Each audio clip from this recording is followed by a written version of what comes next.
Welcome to another episode of VidORGs Season 2 Mario Party. I'm one of your hosts, Wade, here to talk about episodes 3 and 4. I'm super excited. I do not have any other guests with me today. We're a little bit behind on the episodes, so I just want to get us caught up. But talking about episodes 3 and 4, had a lot of cool stuff happen, actually. Some really funny things, we think. And we're just going to get right into it. So first off, I'm going to talk about the challenge. So the first challenge that we had in episode 3 was actually a reward challenge. And what we wanted to do is give the players some extra coins going into the rounds of the safari where the star, aka the item, may be planted. So that's what we wanted to do. So let's take a look at what the first reward challenge looked like.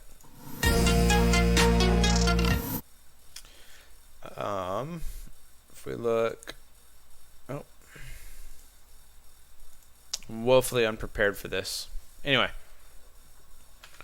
this is what Heir to Fortune looked like. So Heir to Fortune is actually a game in Mario Party where you're jumping between clouds to gain coins. So ultimately, there's 3 different rounds. Players got to select a different cloud each round. So in round 1, they had the options through 1 to 13. Round 2, they had 14 to 20, and then round 3, they had 21 to 26. Round 2, that you could do 1 through 20. So any of the round 1 options were available in round 2, and then in round 3, all of the clouds are available. Now, the strategy comes in, and what do I go for? Because if anybody else in the game picks the same cloud as me, then we both get nothing. So the only way you get the reward on the cloud is if you're the only person to go. So what ended up happening? We can take a look at the results over here. Let's see. Can I make this bigger for you guys? I'm actually not so sure. That's not what I wanted. You know what, guys? I really don't know how to edit very well, so this may or may not get cut out.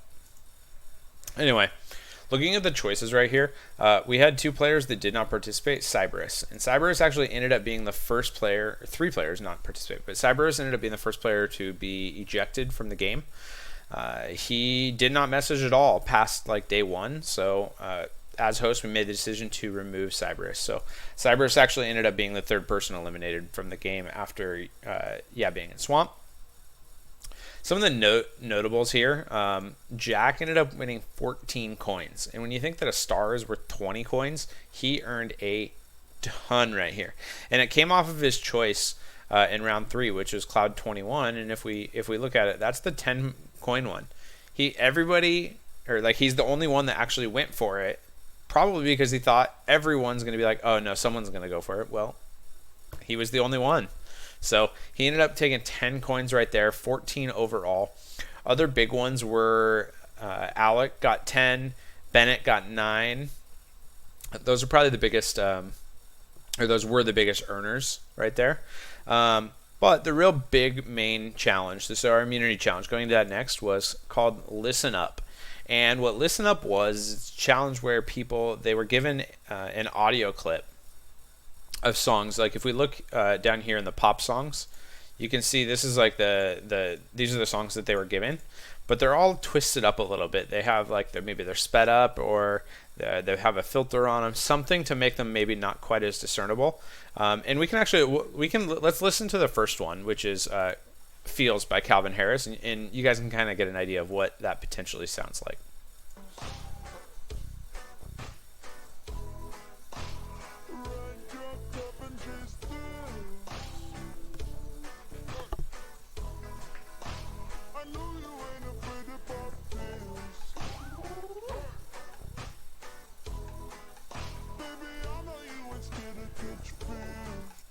So as you can tell, it doesn't quite sound the same, and it actually posed quite a bit of challenge. There was 3 categories: pop, rock, and electronic. Pop didn't actually give them too many challenges, although Janet Jackson's Free X1, nobody got that one.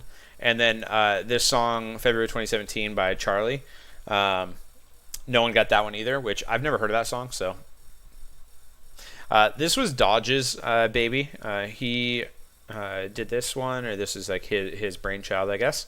But if you look at the rock category, this gave people quite a bit of problems. Alec and Brendan were over here for Team Luigi. Terrible. They only got 4. Just didn't even attempt these last ones. I think Kevin and Peanut might have done rock, or maybe I think it was Kevin and Peanut. I can't quite remember actually off the top of my head.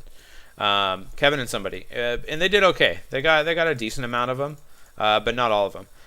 Now we go over here to Mario Tribe, and that was Nintendog and Pork Belly Ellie. They threw the challenge.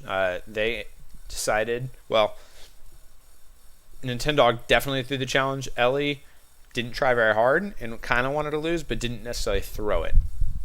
They got 0 correct on the rock, and the reasoning is they want to get it out. They wanted to get out Andrew, and that's exactly what happened in the first episode. So they ended up targeting Andrew. They ended up taking out Andrew in that first vote. It was a clean sweep. It's actually really funny because in Andrew's confessionals, he's talking about how he was going to flip the vote onto Oreo, and there was like a 20-minute like break in between messages where one message he's like, I'm screwed, they're all coming after me. 20 minutes later, he's like, I'm in complete control. I have everybody on board to vote out Oreo. Literally didn't know there was like an alliance for everybody but him, and they were all voting for him. So that was just pretty funny to watch his confidence. He's definitely the worst player that we've had so far on this season. There's other players that maybe they weren't as active or like maybe could be worse, but like they just didn't put themselves out there as hard as he did and blow up their own game. So yeah, he's kind of the Zane, if you will, from Philippines. He had a tremendously bad game. So that was Andrew. And then we go into episode 4, which was the next one, and let's take a look. We had a challenge called Stake Your Claim. So Stake Your Claim was a challenge where it's also from the game Mario Party, where you're having to pick the biggest section as fast as you can. So we split each group or each tribe. They had to send one representative at a time, and they had their own private channel where they did this. So we actually saw some cross-tribal like communication and alliances set up because there was one Mario, one Luigi, and one Bowser all playing at the same time. And to give you guys I'll give you a chance to look at what that looks like as well. So if we look, these are all of the boards. So let's just zoom in here for you guys. So imagine you show up and you have to immediately, as soon as this picture pops up, you have to pick, is A, B, or C bigger? Like which one of these zones is the biggest? And if you pick C, you'd be correct. C is the biggest zone, and you would earn your tribe 2 points. Now each group of 3, one from each tribe that went, would be 1 round. So they did 5 of these different boards to that one, and they progressively got a little bit trickier. So like this one's not too bad. But if you look, like, which one is the biggest, do you think? If you guessed A, you're correct. You look at this big all the way around. Now, we keep going, and some of these were very difficult. They stumped everyone. Like A right here is the biggest because if you see, it kind of does this little, like, squiggle. I would have guessed potentially C, you know, with all of this, but nope. A is actually the biggest. And then you just get into pure mazes. And they had split seconds, like 2 seconds to choose. Otherwise, their choice got taken by somebody else. So that's what Stake Your Claim is. Each tribe went 5 times with a different player going each time, except for in round 5, actually. We had Kevin and Oreo that did a second time because Podobo and Yugi-san, or no, Yugi went. Podobo and Locke for Bowser. Neither of them showed up. And Peanut said he was sitting out. He was moving. And then for Oreo, Nintendog never showed up. So Oreo went twice. If we look at the best performers, ultimately Luigi won. They got first place. Bowser got second. And so Mario went to Tribal Council again. And Bowser still never been to Tribal at this point. Best performances came from Fast and Xander on Luigi. They both scored 7 points. And then there was a variety of players that scored 6. Including Yugi-san, Alec, Bennett, and Oreo the first time Oreo played. But that's what that challenge was. Mario went back to Tribal Council. So now that Andrew's out, and they were unified in that, it got a little bit tricky, and it ended up what happened. There's a core 3 in Mario: Mr. Pink, then Oreo, and Pork Belly Ellie. So those 3 became like a really core tight alliance, and they needed to choose: do we want to take out Nintendog? Do we want to take out Jack? Now, Mr. Pink was dead set. He wanted to keep Nintendog. And he wanted to send Jack home. Not because he didn't like Jack, but because he felt like Nintendog was going to be the most loyal to him over Oreo and Pork Belly. So he was like gung-ho, wanted to keep him. Now, both Ellie and Oreo kind of leaned the other way. They kind of wanted to keep Jack and get rid of Nintendog, but ultimately they didn't want to like blow up the alliance with Mr. Pink, so they kind of let him have his way. We'll see if that comes back to bite Mr. Pink and or them down the line. But that ended up being the decision. They took out Jack, and that was it. We're down to, I think at that point, that is now the final 16. Things that happened in the Safari was we had, really there wasn't a ton that was earned. Actually, Pork Belly Ellie did earn a blue shell, which allows her to give a tribal disadvantage or an individual disadvantage to anybody in a future challenge. So it's basically give somebody a disadvantage in a challenge. And then we also had Bennett. That Bennett got a magic flute. Now, magic flute's pretty interesting. It allows him to sacrifice his vote for this tribal, or at any tribal, he can choose to not vote.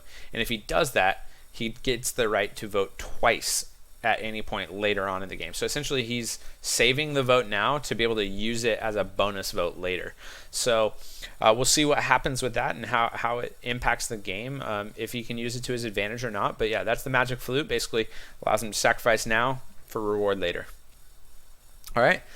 That's all that I have for you guys on this episode. I'm actually going to be recording episodes 4 and 5 right after this, so stay tuned. They'll probably get uploaded at roughly the same time.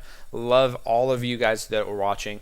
If you do want shout outs, if you want questions for me, for the hosts, about challenges, about what's going on, alliances going on in the game, anything you guys want, I will answer them, mostly. Anyway, have a great one. Look forward to seeing you guys in a second. Bye.